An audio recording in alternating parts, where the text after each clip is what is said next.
Well, tonight, actually, what we're going to do, we're going to read a lot of these last several hours coming up to Jesus' crucifixion. And it's going to be kind of more experiential in nature.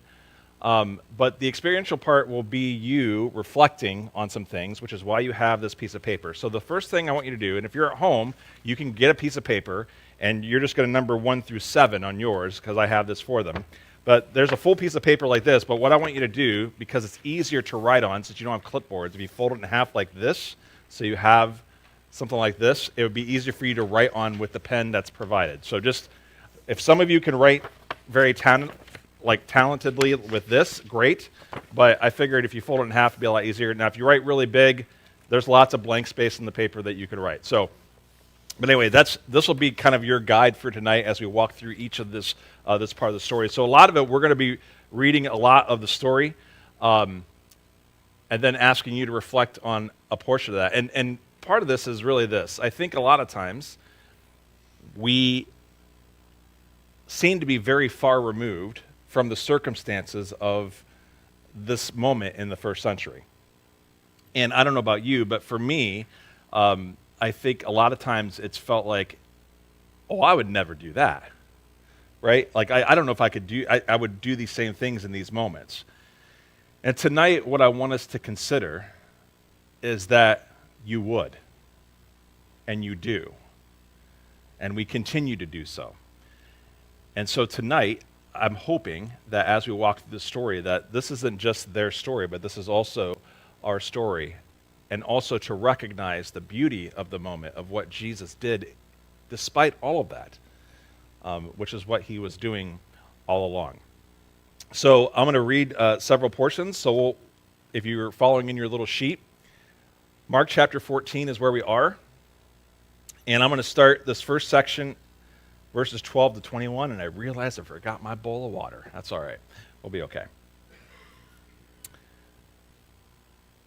Now, on the first day of the Feast of Unleavened Bread, when the Passover lamb was sacrificed, Jesus' disciples said to him, "Where do you want us to prepare for you to eat the Passover?"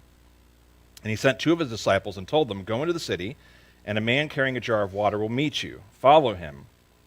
Wherever he enters, tell the owner of the house, the teacher says, 'Where is my guest room where I may eat the Passover with my disciples?' He will show you a large room upstairs, furnished and ready. Make preparations for us there." And so the disciples left, went into the city, and found things just as he had told them, and they prepared the Passover. Then when it was evening, he came to the house with the 12. And while they were at the table eating, Jesus said, "I tell you the truth. One of you, eating with me, will betray me." They were distressed, and one by one said to him, "Surely not I." And he said to them, "It is one of the 12, one who dips his hands with me into the bowl. For the Son of Man will go as it is written about him, but woe to that man by whom the Son of Man is betrayed."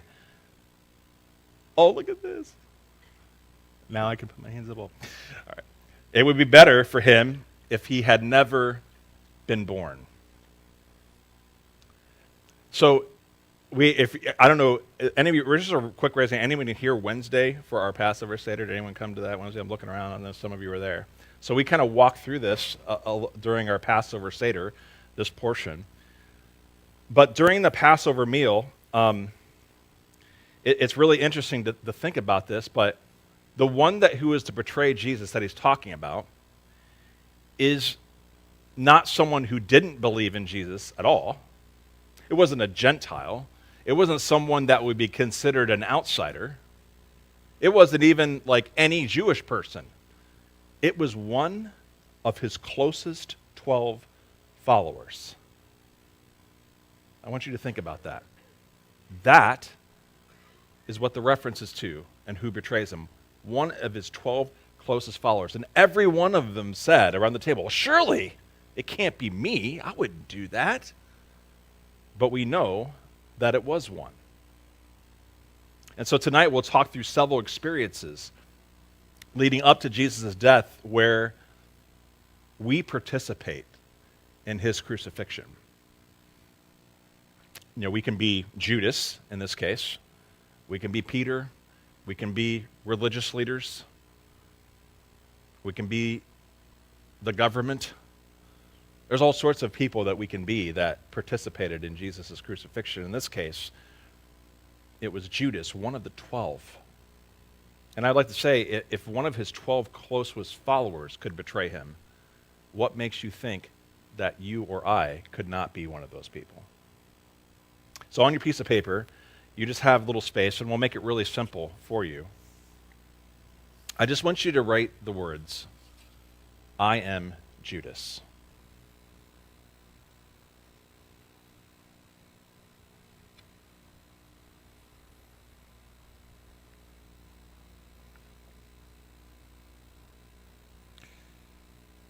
Now, as we go throughout, we're going to be writing all sorts of different things, not just about names, but also moments where we might participate in this crucifixion. So let me continue in Mark chapter 14, starting with verse 22. While they were eating, this is during the Passover, he took bread, and after giving thanks, he broke it, gave it to them, and said, "Take it, this is my body." And after taking the cup, giving thanks, he gave it to them, and they all drank from it. And he said to them, "This is my blood, the blood of the covenant that is poured out for many. And I tell you the truth, I will no longer drink of the fruit of the vine until that day when I drink it new in the kingdom of God." And after singing a hymn, they went out to the Mount of Olives. And then Jesus said to them, "You will all fall away, for it is written, I will strike the shepherd, and the sheep will be scattered. But after I am raised, I will go ahead of you into Galilee." And Peter said to him, "Well, even if they all fall away, I will not." And Jesus said to him, "I tell you the truth, today, this very night, before a rooster crows twice, you will deny me 3 times. But Peter insisted emphatically, "Even if I must die with you, I will never deny you." And all of them said the same thing. Let me ask you this question. Have you ever uttered the words, "I will never," fill in the blank? Has there ever been moments where you said those words and then you end up doing the thing that you never said that you would do? Has any of you done that before? I have, too many times to count. I will never. I will never turn my back on you. I will never hurt you like that. Right? I will never deny Jesus. Why would I ever do that? This guy's been walking with him for 3 years. He could never think of such a thing. I will never. Peter was so confident that he would never. But we're going to find out he did. And friends, just like Judas, if Peter, one of the closest 3 of the closest 12, denies Jesus, what makes you think that you won't? That is part of the story in this moment. I will never do that. I could never imagine, but yet we have done it.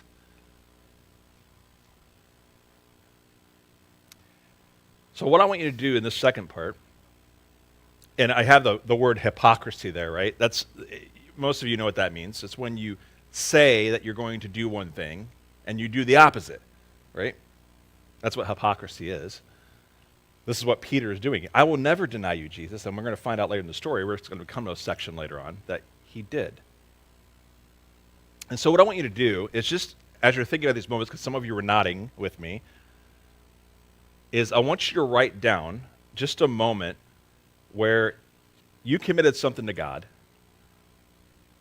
and you told him that you would do it, be a certain way, do a certain thing, whatever that may be, and you failed.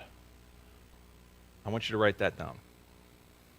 Or maybe if something doesn't come to mind in the next couple of minutes, I just want you to write the words, I am Peter.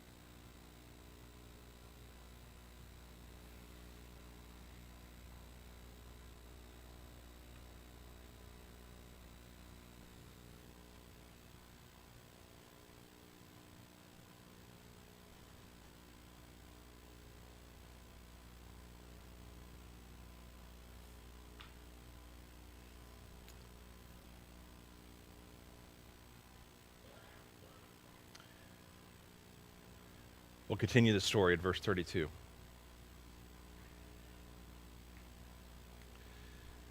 Then they went to a place called Gethsemane, and Jesus said to his disciples, "Sit here while I pray." And he took Peter, James, and John with him and became very troubled and distressed. And he said to them, "My soul is deeply grieved, even to the point of death. Remain here and stay alert."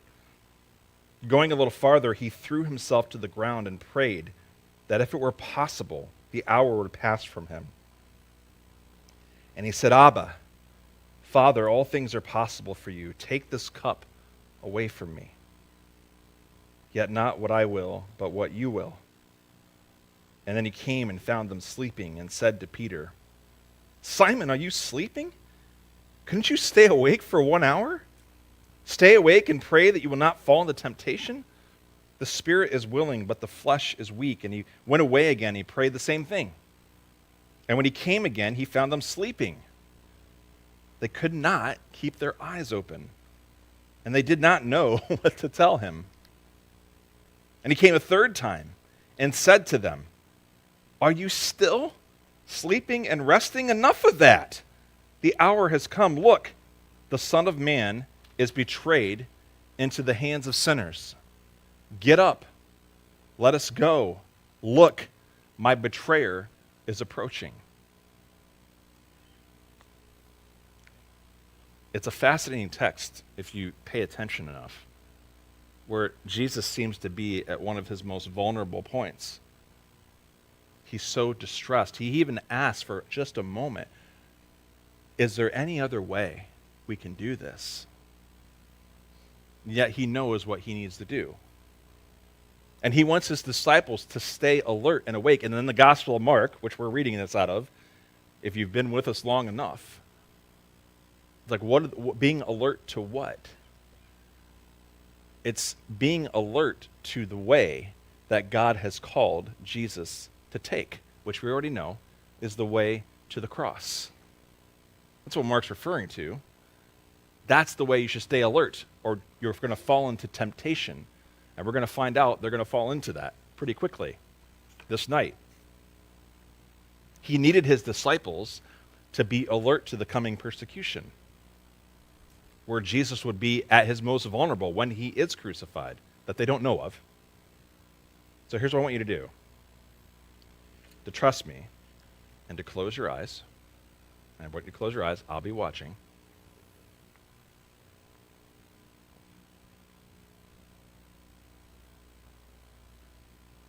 I want you to imagine it being nighttime. You're outside.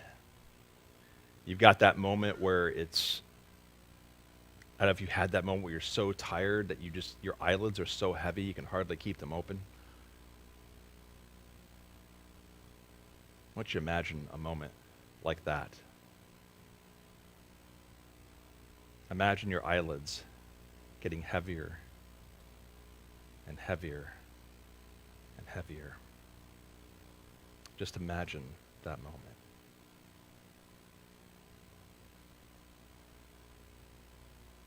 Wake up!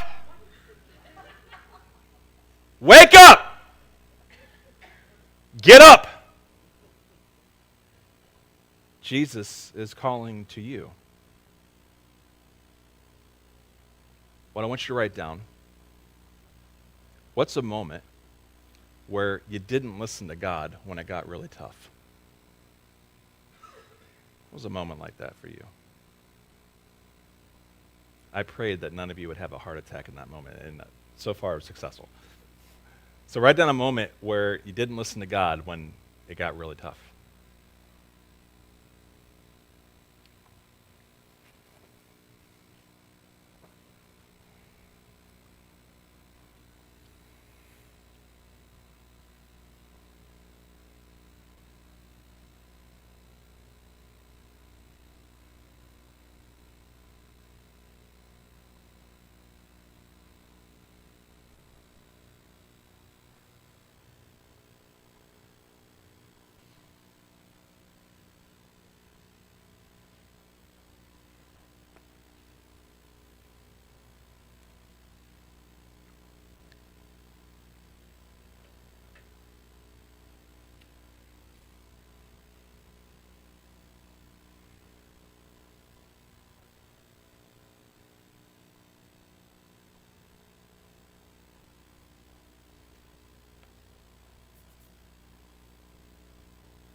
Let's continue the story in verse 43.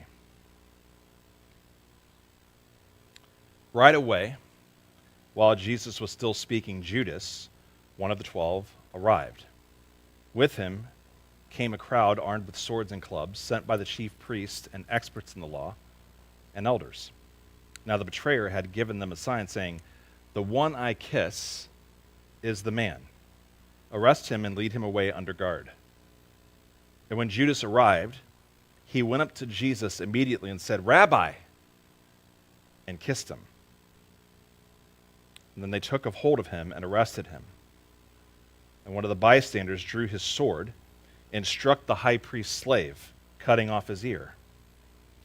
Jesus said to them, "Have you come with swords and clubs to arrest me like you would an outlaw? Day after day I was with you, teaching in the temple courts, yet you did not arrest me. But this has happened so that the scriptures would be fulfilled." Then all the disciples left him and fled. A young man was following him, wearing only a linen cloth, and they tried to arrest him, but he ran off naked, leaving his linen cloth behind.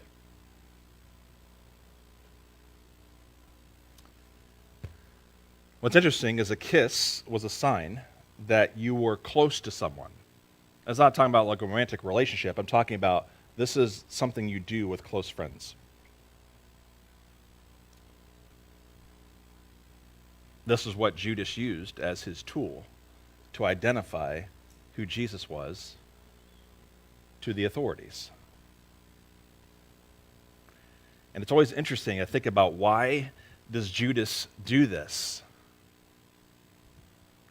And like a lot of the Jewish people, I think his idea of who Jesus was supposed to be was not how he drew it up.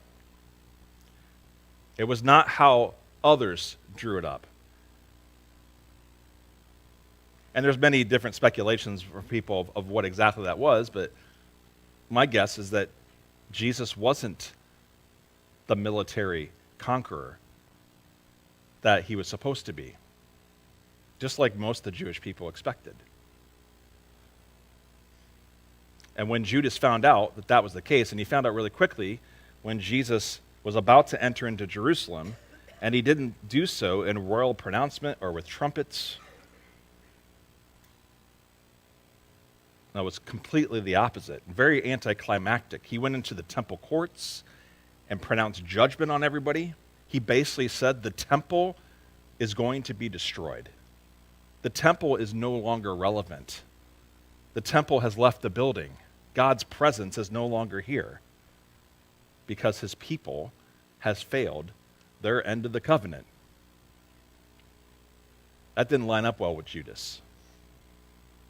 And maybe to get Jesus to do something a little more what was in his image of Jesus, he would just walk up to him and act all friendly. Act like he's one of the 12. We know what's happening, and just give him a kiss. A kiss to say, I'm close to you, and yet that kiss had nothing to do with their friendship. Right? The kiss was a tool of manipulation for Judas to get his way. Because Jesus was not made in his image. I know this may be hard to think about for some of you, but have there ever been a moment where you've used God to submit to your agenda, to manipulate others? Maybe it was you mattered more about being right about something than caring about people. Or maybe you cared about the goal of winning something, whether that be an argument or whatever point in the relationship, and not to love. That is all manipulation, friends. That's what you're doing. That's what Judas is doing. Have you ever had a moment like that? Think about that for a couple minutes and write that down.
Some of you are still writing, just to mention a little bit of transparency about what I wrote.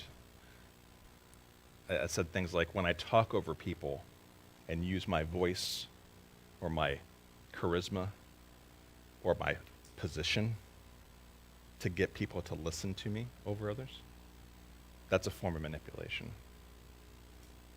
Just as an example. Let's continue the story of verse 53 of chapter 14.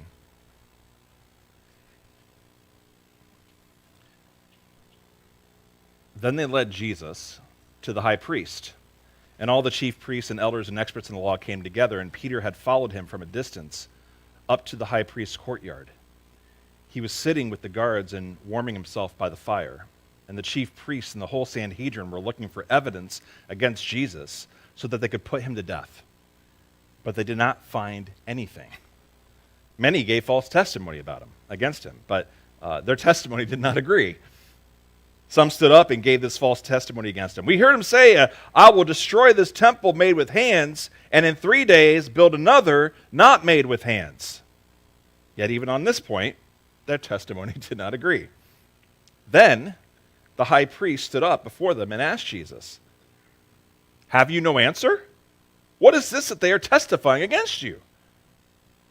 But he was silent and did not answer. Again, the high priest questioned him, are you the Christ, the Son of the Blessed One? I am, said Jesus. And you will see the Son of Man sitting at the right hand of the power and coming with the clouds of heaven. And then the high priest tore his clothes and said, why do we still need witnesses? You've heard the blasphemy. What is your verdict? They all condemned him as deserving death. And then some began to spit on him and to blindfold him and to strike him with their fists, saying, prophesy! The guards also took him and beat him.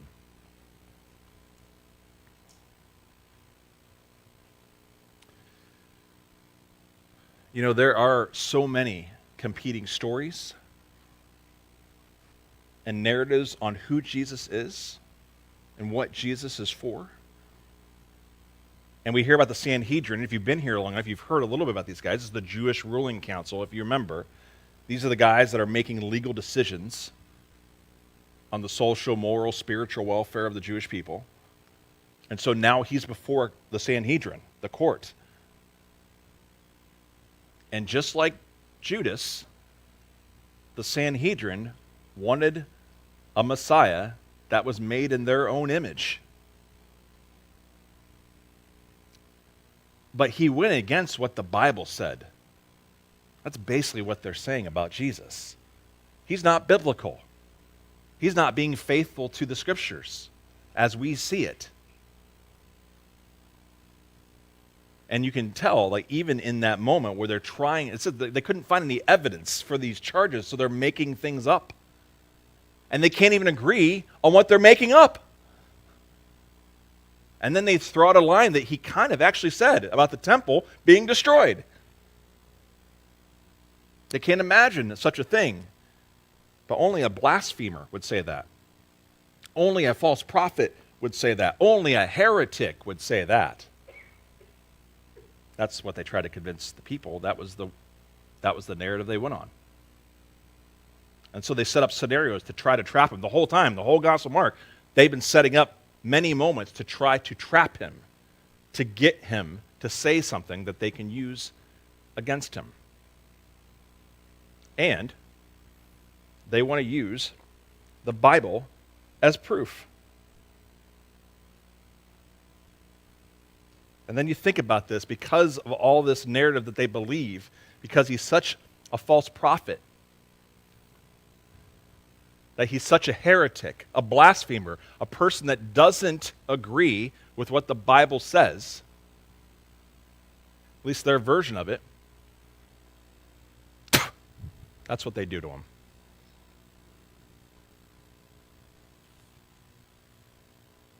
They spit on him. They blindfold him. They beat him. That's what you do with blasphemers and false prophets and heretics.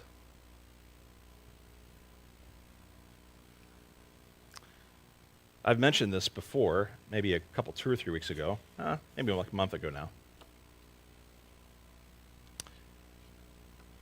Has there ever been a moment where you've claimed something that the Bible says, something about even who Jesus is and what he's for,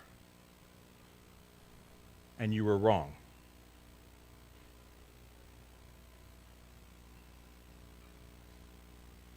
That's spitting on Jesus. Have you ever had a moment like that? I want you to write that down.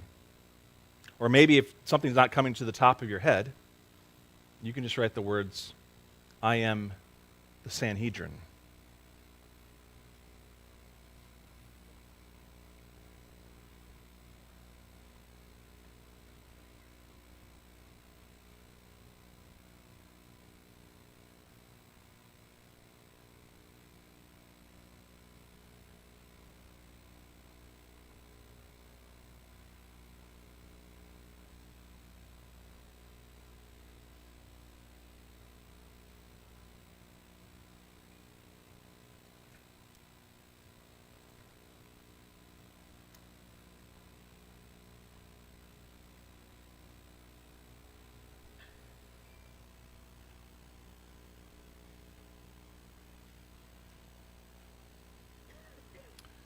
Let's continue in verse 66 of chapter 14.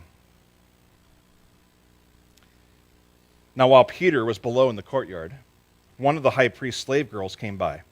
When she saw Peter warming himself, she looked directly at him and said, "You are also with that Nazarene Jesus."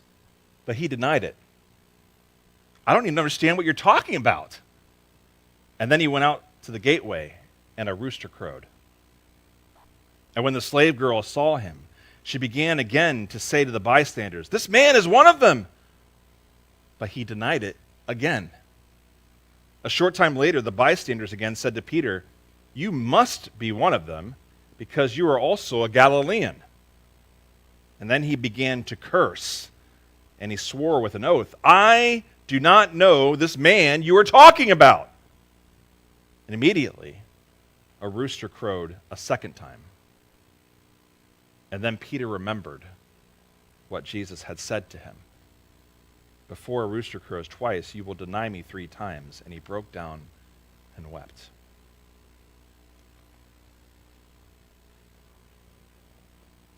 Well, here's the moment from earlier, right? I will never. And here's the moment where it happens. Not too long after he said those words. What's so fascinating is just the text before, like these things are happening at the same time. Jesus is being judged by the Sanhedrin, by the high priest, the loftiest position for Judaism. Peter is outside of this place at the same time, following from a distance, which is very intentional by Mark. Proximity matters in Mark. He's following at a distance, and it says that's a slave girl, a high priest's slave girl. It's intentional. You've got the high priest here with Jesus, and you have the lowest of people here with Peter, confirming to them his identity, and Peter denies it. And what's interesting is that when the high priest asks about his identity, and if you notice in the whole Gospel of Mark, any time when Jesus is at his most vulnerable, or it's about the pathway to the cross, he is always honest, brutally honest about who he is. So when the high priest answers, "Hey, are you the Messiah?" he says, "Yes."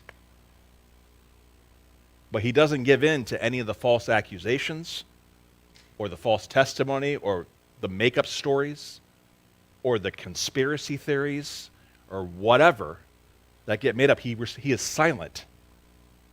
And yet a slave girl is identifying rightly that Peter is one of them, a disciple of Jesus, and he denies it.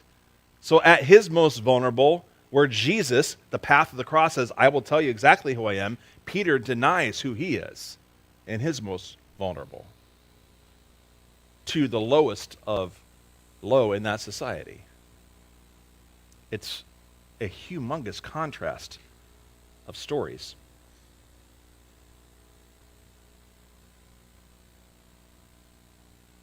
I don't know if you've ever had conversations with people that, maybe they're not, maybe you say not close to Jesus or not church people. I mean, you all have friends like that, I'm assuming. I mean, I have many of them. And there's moments where it's really easy when they start bashing Jesus or the church. It's easy to join in with them because you don't want to get ridiculed, right? You don't want people to think that you can't be in, or we can't have conversations anymore, or friendships, or whatever that may mean. There's all this tension that happens. I've even had that temptation when talking about other churches. It's easy to talk about other churches and all the bad stuff that's happening just to get on someone's good side or to feel like I'm more buddy-buddy with them. And maybe I just could be talking to myself. I'm not sure. I mean, this is who Peter is. Man, Peter's like one of the closest three to Jesus. And at the most vulnerable moment, he does exactly what Jesus says he's going to do. I don't know if you've had moments like that where it's easy to join in to the ridicule so that you won't be ridiculed.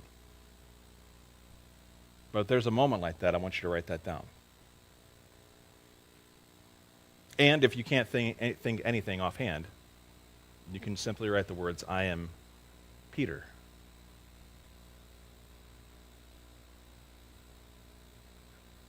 Times where you deny Jesus, when everybody associates you with him.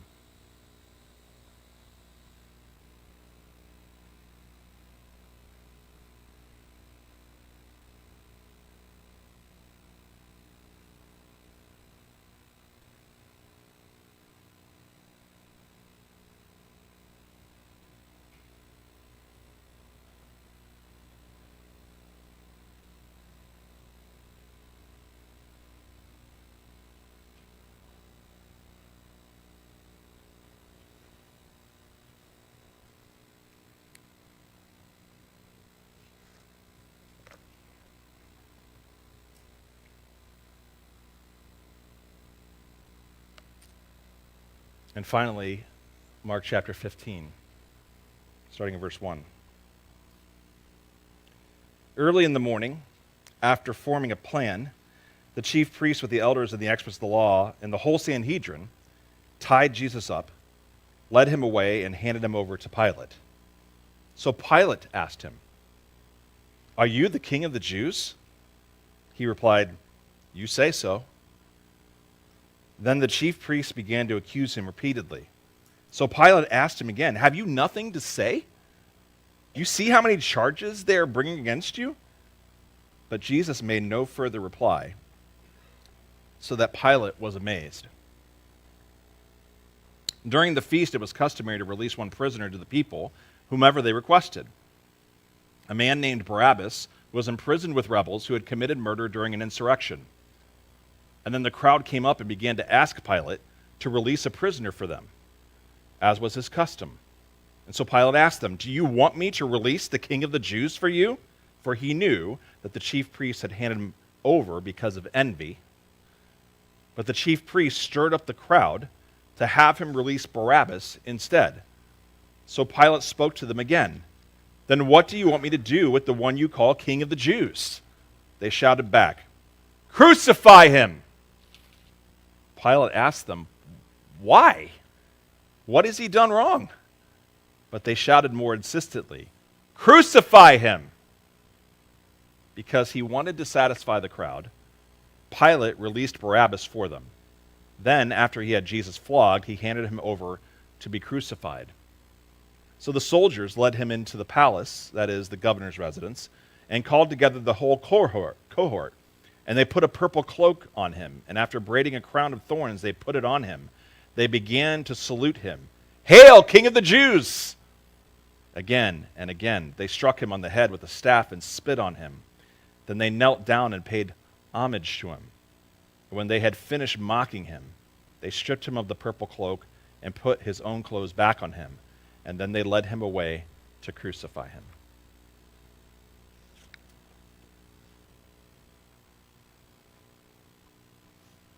You've written down several things already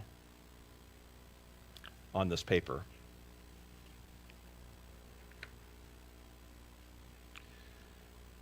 But it's interesting in this moment. There's so many different interesting parallels that Mark starts making. There's a lot of phrases that get thrown out. For example, the Roman governor Pilate, when he's asking him specifically about is he king of the Jews, that's very specific. Because oddly enough, the chief priests are trying to tell Pilate that Jesus is a revolutionary.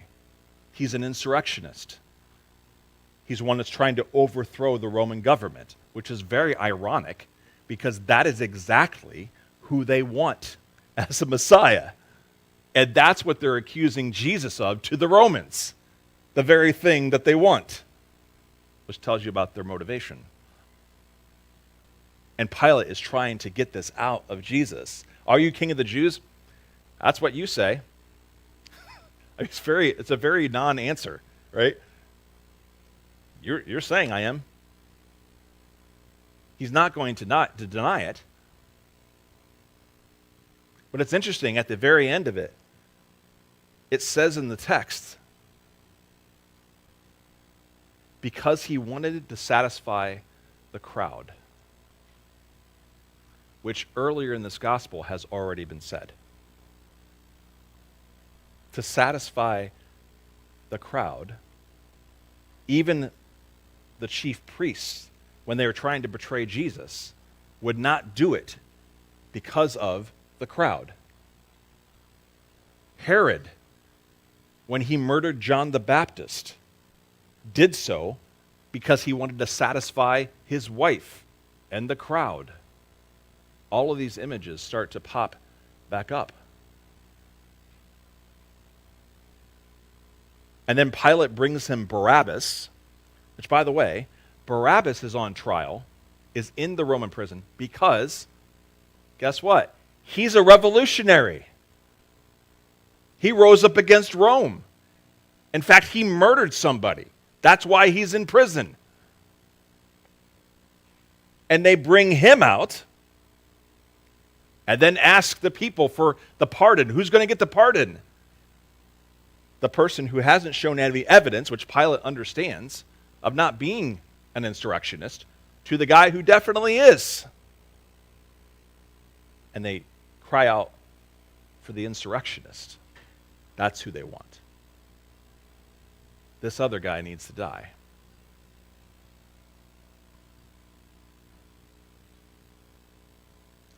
I mean, it's so fascinating that the very expectations they had of Jesus is what they accused him of to Rome so that he could die.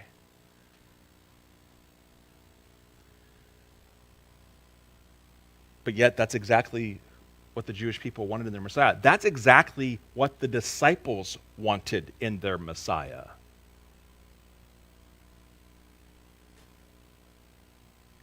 And yet, because Jesus did not fulfill their expectations, they tried all sorts of ways to manipulate the system, to provide false testimony, to make it harder for him to operate, to ask him questions that would trap him into saying something that would get him killed. And then when the time came to release Barabbas or Jesus, they yell at Barabbas, and then they yell those two words that still ring true now. And I want us to yell out those words together. They should be on the screen. Let's do this on the count of 3. 1, 2, 3. Crucify him! Crucify him! Crucify him! That's what they yelled.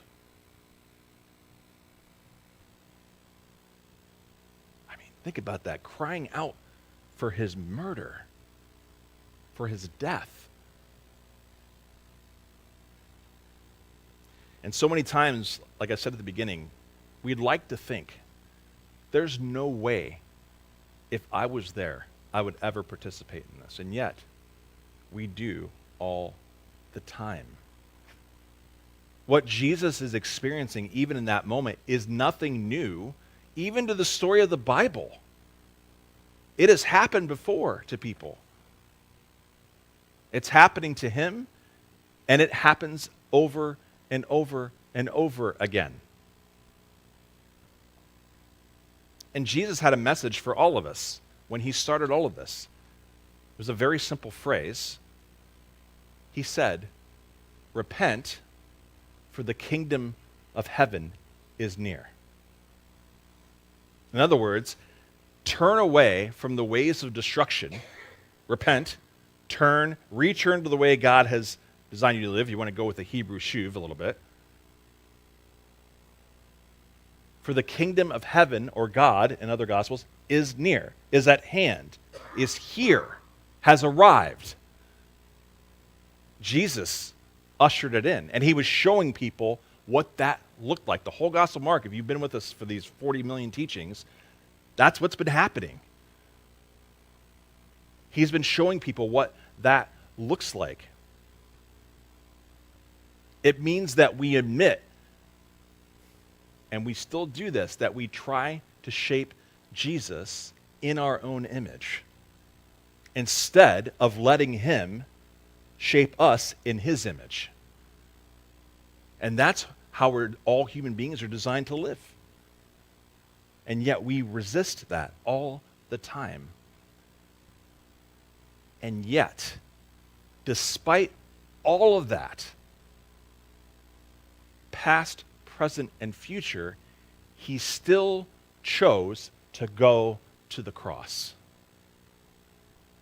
for all of this.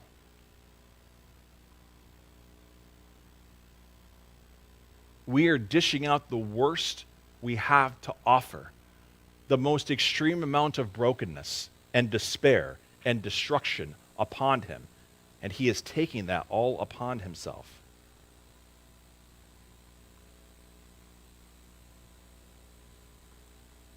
And so today you've written these things down. And the powerful irony is that in all the ways that we deny him, he nails that to the cross. Even though we spit on him and deny him and flog him and make up stuff about him or try to represent him in a way that's not even close to what he's doing. So what we're going to do, we're going to have our band come up and sing a song as we reflect. And after this, I'm going to invite you into something. A couple things. One is, you're going to have an opportunity tonight, if you want. And there's no magic formula for this. This is not some type of poof magic act happens or something weird's going to happen. I mean, that's not what it is. It's more of a posture, a commitment for you. Because Jesus did say, repent for the kingdom of heaven is near. The message he gives to you is all this stuff you do and have done, that's what I died for. I went to nail this because of his great love for us. That's the reason. Despite ourselves, despite what we do to him and say about him. And so tonight you have an opportunity to, if you want, as a commitment, just to fold us up. And in that bucket right there, there's a couple hammers and some nails. And what you can do, just as a posture, if this is what you want to do, if you want to do this, as an act of saying, I want to turn away from all those ways I deny and crucify Jesus, just to nail that to the cross. Hey, thanks for watching the podcast. If you want to connect with us, click one of the links in the description there to get to our page, where there's all sorts of ways that you can find out more information about our church community, what we're doing, and how you can get involved with that. Hope you continue to stay. Make sure you like and subscribe. Share this with your friends if you think it's meaningful. And I hope you have a wonderful week. Grace and peace, friends.